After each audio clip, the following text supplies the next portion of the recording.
A note on market timing, sometimes commonly referred to with the euphemism buying the dip or waiting it out or sitting in cash.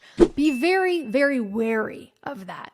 This is super common during periods of high volatility because things feel dicey. And as a result, we flee to assets that feel safer, like cash, and think, we can just wait things out until they feel calmer before we get back into the market.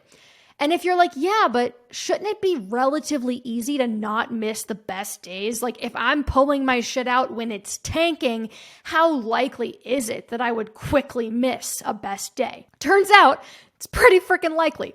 7 of the 10 best days in the 20-year period, okay? 7 of the 10 best, 70% of them occurred within 2 weeks of the year's worst day, meaning the days in question that we need to achieve average returns, the days of the 10 best returns, quickly follow the worst days of the year 70% of the time.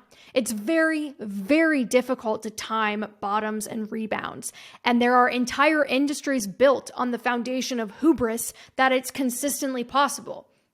I'm sure you've heard this a zillion times, but it bears repeating.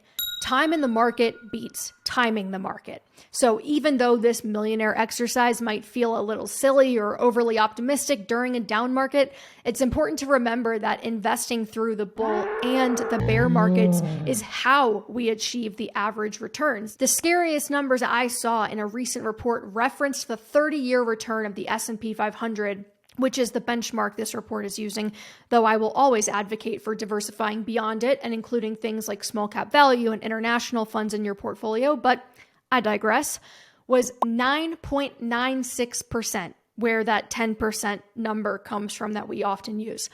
While the average investor only got, are you ready for this?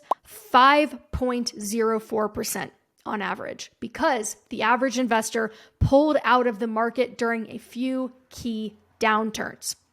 So, while past performance is not necessarily indicative of future returns, I do think it's worth mentioning explicitly that the chances you don't get 10% average returns before inflation likely have far less to do with the market and far more to do with the way we tend to invest less during bear markets. Or worse, we pull out altogether.